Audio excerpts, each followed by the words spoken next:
Hello. Hello. Hi, Florencia. Hello. Back.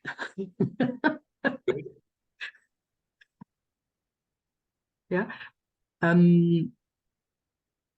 Okay. I think the other session went well. I don't think there were any kind of problems to hear or anything. There were some sounds but it was because people had microphones on. So yeah, it's quite. Okay. I think you can, if you click on the participants box, there's a button at the bottom that allows you to mute everyone if that becomes a problem. Yes. Can you see that? Yes. But just if somebody forgets to mute their microphone, I think you can use that. Okay. Oh, perfect. Okay. Excellent. Brilliant. I'm going to leave you. Good luck. Enjoy it. Thank you very much. Lots of people. Oh, I see lots of people that were in the Greek one. They came for more. Good. See you later. Hello, everybody. I see some familiar faces and names. Nice to see you again. So we are going to give a couple of minutes to people to join. Hello again. This is like you want torture. Let me see if I can. Okay. Share screen.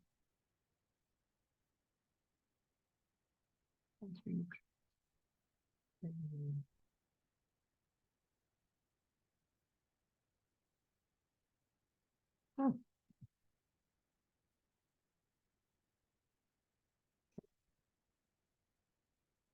Just give me a second while I'm trying to share my screen. Hopefully it will work.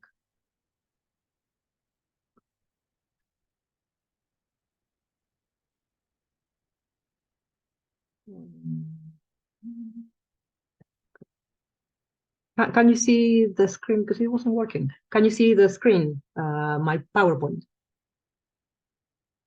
Yes? Thank you very much. Oh, thank you. Salve de omnes. Brilliant.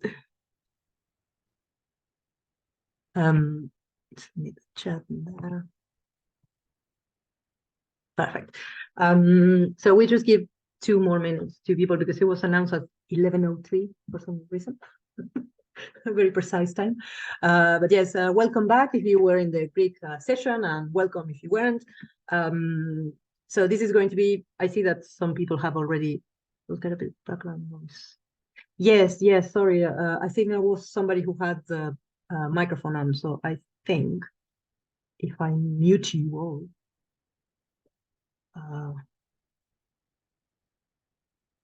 mute all current participants. Okay, and you can unmute yourselves, but mute yourselves back if it becomes a little bit too noisy. Perfect. So I see that some of you already know Salve de Omnes and things like that. So this is going to be like a very basic Latin introduction, and it's also to show you how useful these ancient languages can be and why we want to learn them and why it's important to also teach them to children because they can be very, very useful for lots of reasons. So I apologize if you already know Latin, but this is the same for complete beginners. And it's also a bit of everything, culture and linguistic kind of enjoyment. Okay, so I'm going to start like on the 11:03. We are going to start, and so this is going to be your Latin taster. And if you want to write things on the chat, please do, and I can see if somebody has written something, and I will ask you to write things anyway. So why study Latin? And this is normally Greek is different from Latin. So ancient Greek is more like, ooh, it's really interesting. This must be really fascinating, and it's a different alphabet. It's more like a quest for strange things. So what does these words mean? And nobody else can see what this means because I know how to read ancient Greek. But you don't. But Latin is a bit more common. We use the same alphabet. It is more widely spread. We use lots of words that are actually in Latin.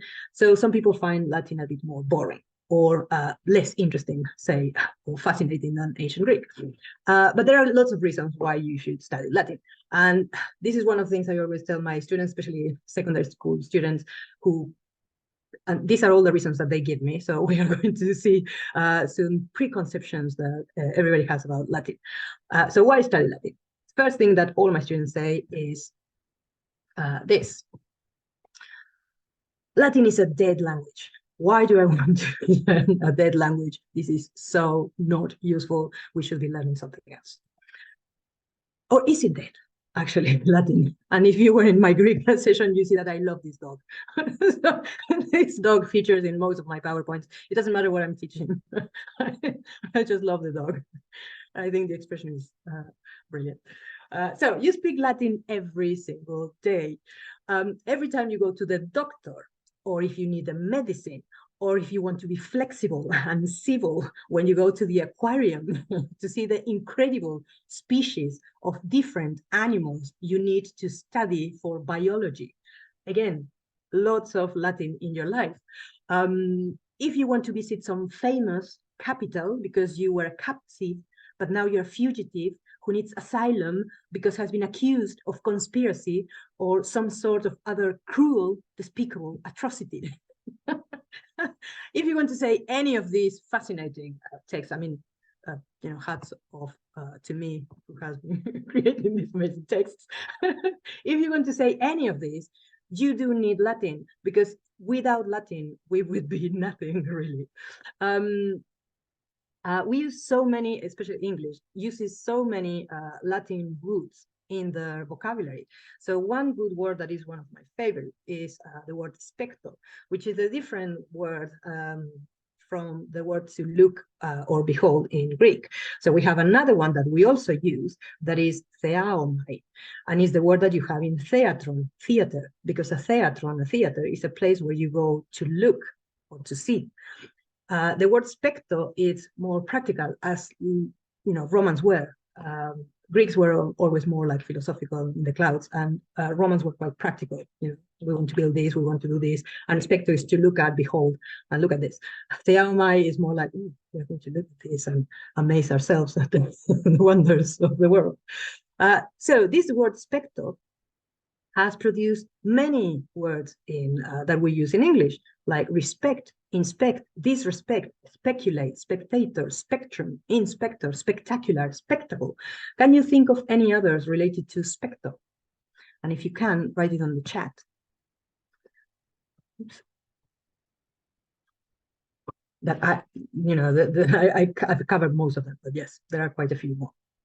Spectrum, yes. Yes, spectrum. What about if you use these ones? Yes, yeah, exactly, spectacles. Yes. Speculum, yes. Exactly, yes. Anything that has to do with inspect or look at something or behold or something that has to do with your gaze, that is going to be related to this specto word. So the other thing that my students normally say is this: Latin is useless. Why do I want to learn Latin? I want to learn something more useful like IT. So Latin is useless. Or is it? Latin is used. Oh yeah, perspective. Yeah, inspection, perspective. Sorry, missed that one. Latin is used in so many areas of your life, whether you know it or not. It's all over the place in scientific terms, in all sciences, names of species, medical terms like, if you go to the dentist, the word nucleus, centrifuge, calories, malnutrition, all of those Latin words. In lots of legal terms, in law, we use the Latin formulas, not even transformations, habeas corpus, prosecutor, bona fide, de facto. So we have all that Latin as well. Common phrases like carpe diem, which is one of my favorites, or cogito ergo sum, that was my dad's favorite phrase.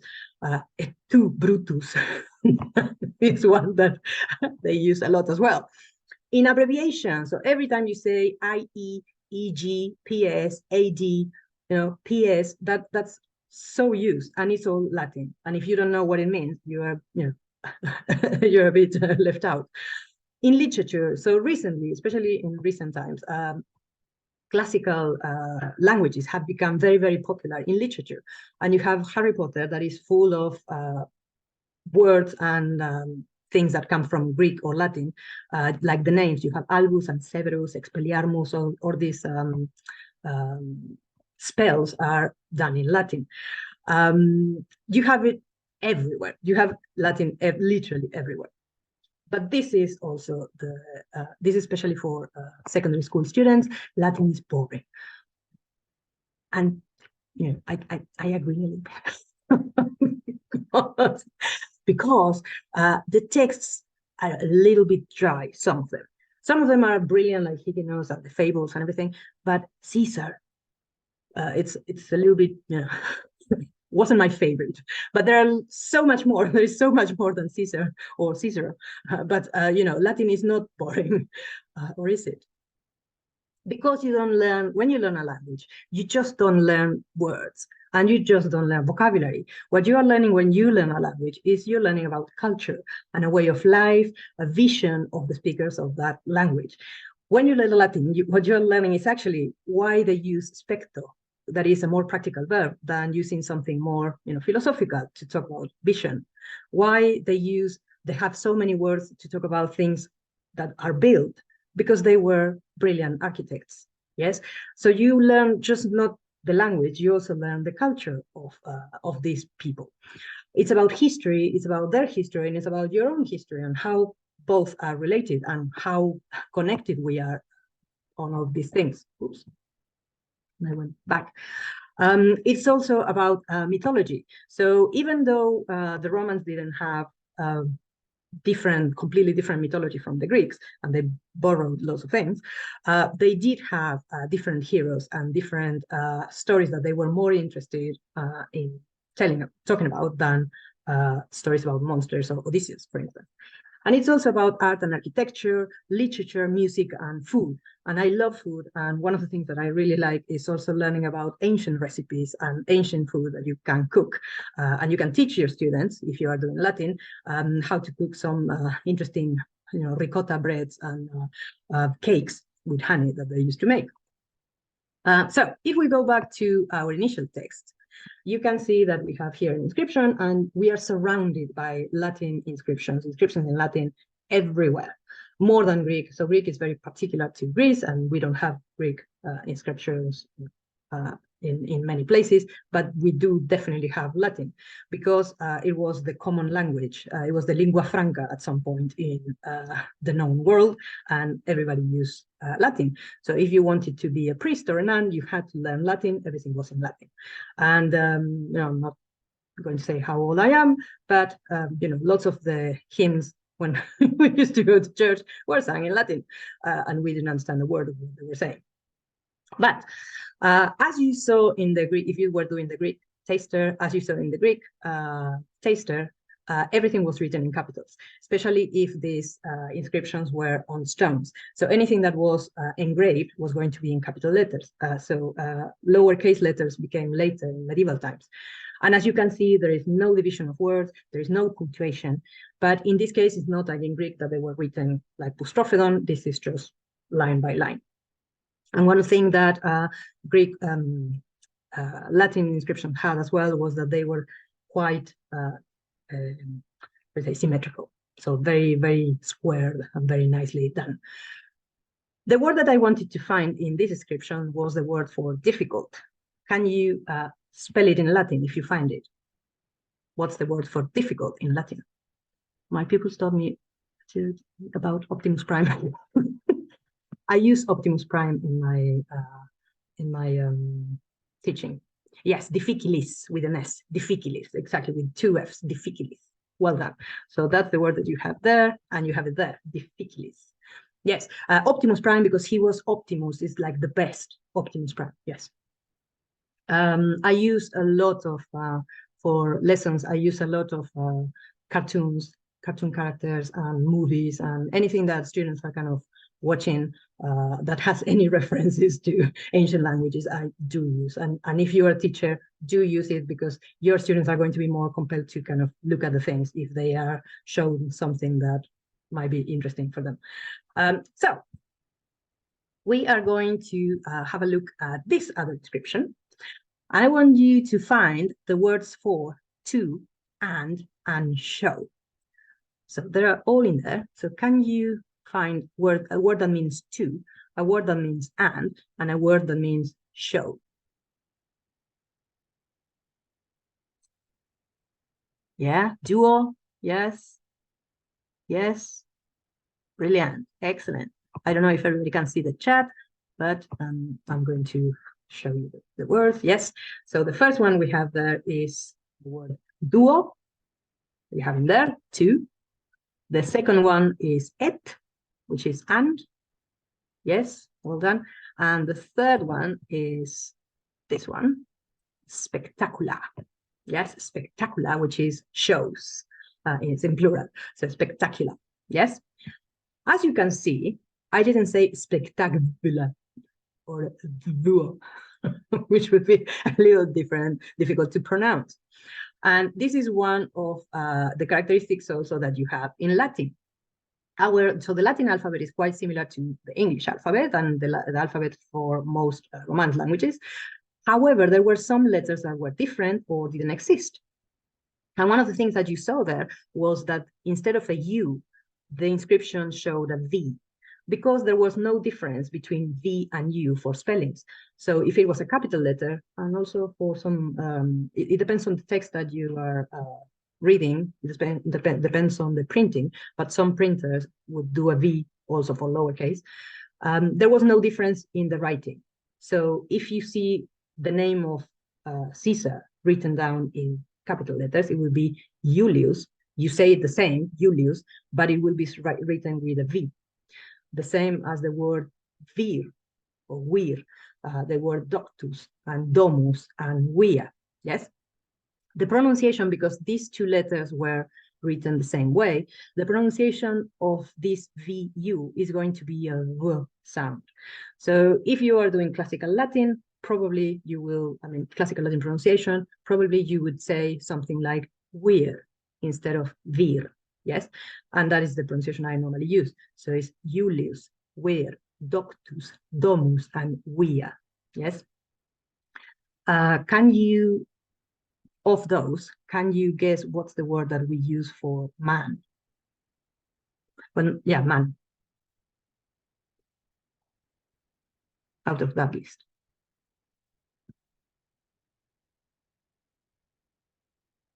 Domus, no. Domus is a house, or household. Yes, weird. So can you think of any word in English that has that word in it? If you type it, because yes, virility, yes. I don't know how to say it, but viral, virile, yeah, something like that. Exactly, and that has to do with masculinity or men, because wir is man. If you look on the other letters, so the I and the J didn't exist in the Roman alphabet, and it wasn't a letter that it was pronounced or anything. So every time that you are thinking of a J, is actually in Latin, you are going to have an I. And that is why the name for Julius Caesar is Julius, not Julius, with a J, yes? Or the word for Jupiter is not going to be Jupiter, is Jupiter, yes? And the word Janua is a word that is related to janitor. Do you know what Janua might mean? January, open a new, yes, that's the word Janus, the god Janus. Not with January, but with something that you said before. So it's January, open up a new door. So Janua is a door. So the Janua was the main door of the house in a Roman house. And that is why you have Janus, also the god Janus, on top of doors normally, because it's the beginning, and so it's a, how do you say, new beginnings and auspicious new beginnings also, and a new beginning. So these are letters that you have or don't have in Latin, and we are going to have a look at the difficiles Latin words. So Latin is not difficult really, but it has some peculiarities that if you are not a speaker of a Romance language or a language that has declensions and genders, it is difficult to get around the idea that every word has a gender. And it's not a biological gender, it's a grammatical gender.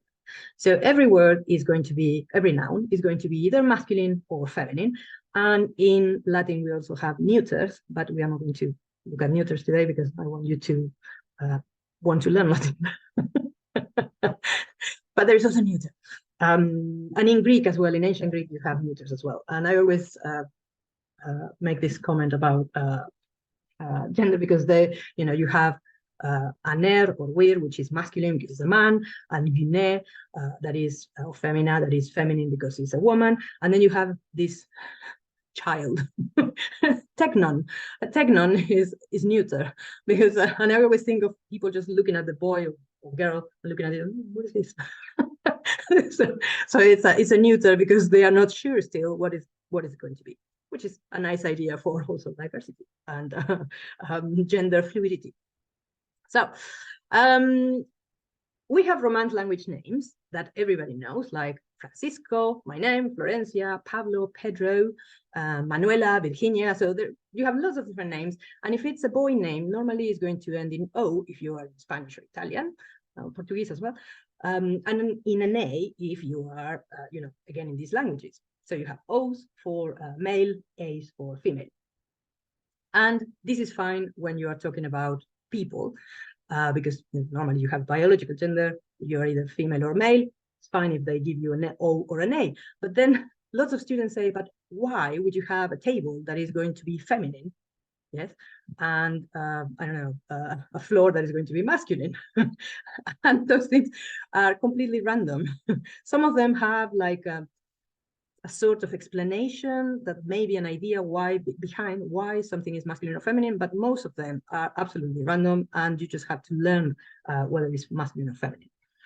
So it's easier with people. So if you look at some of these names, you would see that in Harry Potter, for instance, Albus and Severus are both male, and their names end in us, and that is the masculine ending for Latin, us. Second declension, yes? So you have Albus et Severus. And then for females, you have two other characters, Luna et Minerva. And those ones are female and the names end in A, yes? So we have us for masculine, A for feminine, yeah? And we had also, oh no, Severus, no, I did Sirius, I made a mistake.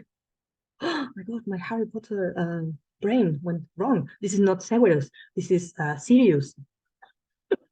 Appalling, I'm so sorry. So we have another name, Severus Snape. Severus is also that one, and this is Sirius Black. So we have us for masculine, A for feminine. And because we are so, in our languages, coming from Latin, we need to match everything. Masculines and masculines, feminines and feminines. We also change the endings of adjectives. So anything you are saying about a person or a thing that is masculine, you have to match with the same type of adjectives. And this is called agreement. And you have it in many languages. So if I want to say something about Albus, I would say Albus benignus est. So I need to say that something that is also masculine. Otherwise, it's like if I say Albus benigna est, I'm going to be like, what? What are you talking about? What? I don't understand what you are talking. Are you talking about Albus? Are you talking about somebody else? So it is quite clear in a short sentence. But if you have a longer text, then it becomes quite tricky. So if you have, if you mix and match your agreements, then actually when you're reading, you're like, I'm not sure whether this is about the monument, is about the man, is about the female, what we're talking about here, yes? Because something that Latin had also was declensions, and that meant that words changed not just for singular and plural, but also changed for function in the sentence. And that meant that this language was way freer than English, for instance. So you could have one word at the beginning of a text, of a paragraph, and a word connected to that at the end of the paragraph. And everybody will go, oh yeah, those go together. Why? Because you have ways of linking these words, yeah? So this one, because it's a beginner thing, is quite simple. But when we start getting things more complicated and adding more words, you really need to keep an eye for agreement, because otherwise you lose where you are. Yes? These are some adjectives that we have in Latin. Some of them are similar to English, like for instance, benignus. Yeah, so you have the word benign, I think, benign. Maybe this is why adverbs are introduced ahead of adjectives. Oh, like you teach them before, you mean? No? But yeah, so you have words like formosus that gave a word hermosa in Spanish, improbus, that you have it in words like probate or probation, yes? Bonus, maybe you have, how do you put a word bonus in English? Oh yeah, you have a bonus if they give you, some extra money in your job, for instance. And then you have the word strenuous. Definitely, you have somebody who is doing something strenuously. Yes, is energetic. So, albus benignus est, luna cálida est. Yes, masculine, feminine. Bona fide, yes. So, can you, if you know the names of these characters, great, but can you make some sentences and type them on the chat? So make sure that if you are talking about a female character, it's going to have a female adjective. And if it's a male character, it has to be a male adjective, a masculine adjective. So you have the structure is name, adjective, est. Let's see what you can come up with. I can't remember the names of all the characters. But definitely we have, yes, Harry benignus est, yes. Dobby benignus est, yeah. Dobby. Brilliant. Lockhart improbus est. And ignavus as well, I would say.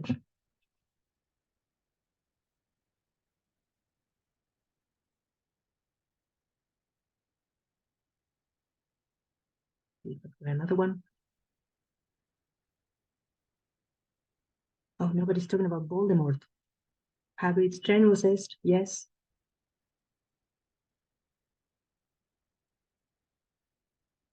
Albus calidus est, yes. Oh, and I can teach you something else. So we have the word, you probably know the word bellissima. You probably have heard. Oh, bellissimo, bellissima. So that it's another way of using adjectives. We can say calidus is clever, but we can also say calidissimus. Calidissimus is the most clever because that is a superlative. And this is the word that you have in bellissima. So if you ever need to remember how to make a superlative in Latin, that is what you say. Bellissima. That is superlative for issimus, issima. Voldemort improbus est. Yes, he's very naughty. Improbus. Hermione cálida est. Yes. What is evil? Malus. So malus est. Yeah, because he's more than naughty. He's a bit more than naughty. Yes, perfect. So happy with this? So more or less masculines, feminines, and how agreement works. We are going to have a look at some other words that I wanted to show you in Latin. Oh, great. Thank you. This is so interesting. Yes, this is so interesting. Yes, first time that I talk about agreement and somebody says this is so interesting instead of, oh my God, can we just like finish this? Because this is what gets especially teenage students mad. It's like, why do we have to do this? Why can't you just have one adjective and use it for everything and not change it ever? And yeah, and my response is, I mean, the world would be so much poorer for it. You know, we would have so many, our jobs would be gone. You need to keep us working. So Voldemort malus est. Perfect. Yes. And I wanted to show you some words that are Latin. Male give us maleficent. Yes. Yes. Excellent. Some words that actually you use, but are Latin words, like the word vacuous. Vacuous. So can you think of something that you have, that you use in your house that has this word in it, vacuous?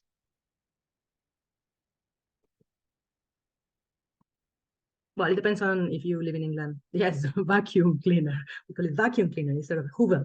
Vacuum cleaner. So a vacuum cleaner is because it refers to devoiding the house of rubbish. And this is what the vacuums is like emptying and space, empty, deserted. What about factum? Have you used this word at all? Yes, empty. Excellent.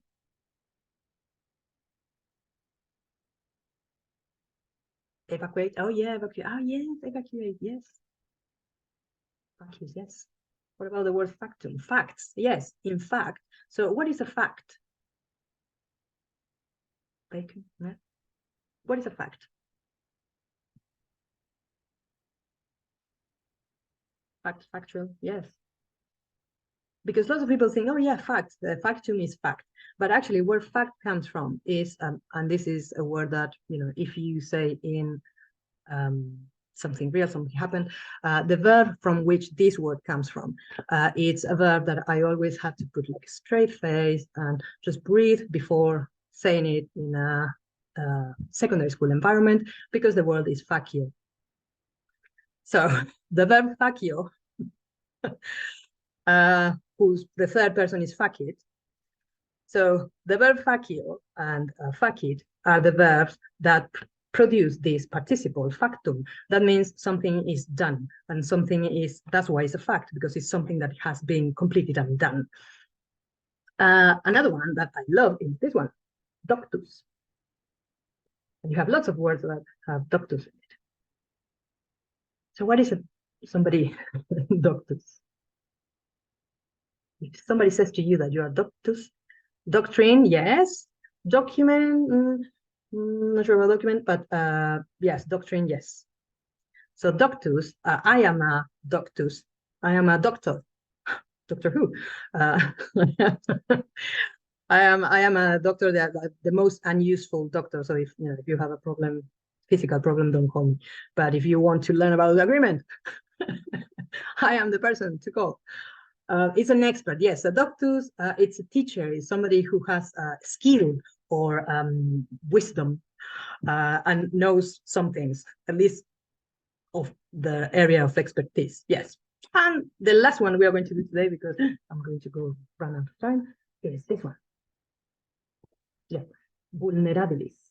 Vulnerabilis. Yes, and you have it almost the same in English. You have something that is vulnerable, yes. And vulnerabilis means that can be harmed or attacked easily. And this is the word that you have in vulnerabilis. And if you have a vulnerability, like my vulnerability is maths, then you can attack me that way. Okay, one more. Yes, can I do 2 more minutes? 2 more minutes, yes? You okay with that? Yeah, good. This one. Potio.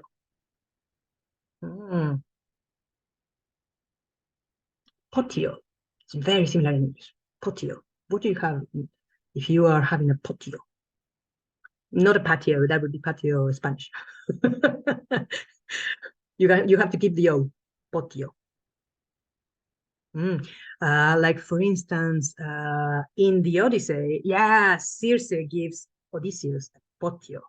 Potion, a potion, yes, a drink. So potio comes from potere, which is to drink in Latin, and a potion, I mean, potio is a drink. It doesn't mean initially a potion or something that can harm you, but it can be used also as a spell or a potion or how you call it, venom, something like you drink and then you poison. Yeah.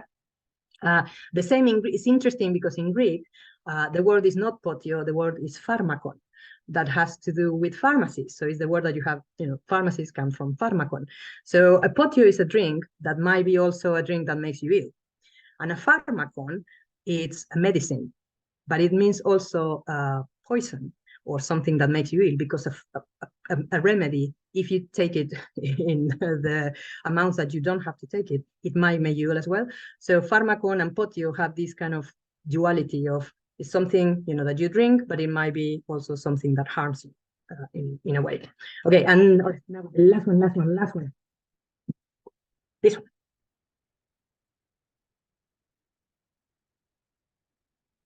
Vita. Yes, life. Have you got, yes, life. Have you got any words in English? Vital, yes. The European name for Taiwan is Formosa. Vitality, yes, vitality, exactly. So Vita is life. I like Dolce Vita is by Dolce Vita is a movie, can't remember the director. But yeah, so the sweet life. So Vita or Vita is life. Curriculum vitae, yes, exactly. And somebody mentioned this, the European name for Taiwan is Formosa. I didn't know that. To this my knowledge, the island got its name from the Portuguese. Yeah. It's because that's the word that you have in Portuguese as well. Perfect. So I'm afraid I've run out of time, but I wanted to show you some interesting facts about Latin and how interesting actually it is and how great to learn. And, especially, you know, if you have some words that are interesting and, you know, can produce some cheeky comments in students, and especially if you use some naughty words, they will be like really like, oh, what did you say? and it will make it more interesting, other than if you were just going, you know, Gallia is divisa in parts tres, like Cisa would say, you know, Gaul is divided in 3 parts, and we're going to go like forever learning about the 3 parts in which Gallia is divisa. But I hope that you like this, and if you did like it, go for it and learn more Latin. There are tons of things online that you can use for learning Latin as self-study, and there are lots of books that also you can use for self-study. If you need some kind of direction, there is my email in there, so and I'd be happy to help you kind of find something online. But it's been a pleasure. I'm sorry that none of you could speak, but at least I saw you in the chat. Thank you. Can you actively speak Latin? I am not a fan of the communicative approach for Latin. You could, but yeah, I find it a bit, it's like, you know, speaking Esperanto. I think, you know, we have what we have, and you know, let's there's lots of people who try to do the communicative approach. You know, it has to be with your liking or not, but I particularly don't use it. But yes, there are lots of websites on that. And gracias, Tibualde. No problem. Thank you very much. And if anything, just send me an email. Yes. Thank you very much for staying and having been so lovely. And I have another one later. Might see you later. It's like I'm like the Terminator. I'll be back. Esperanto is spoken Latin as well. Yes, exactly. Yes. Muchísimas gracias. Oh, de nada. Bye. Thank you. And I see you soon.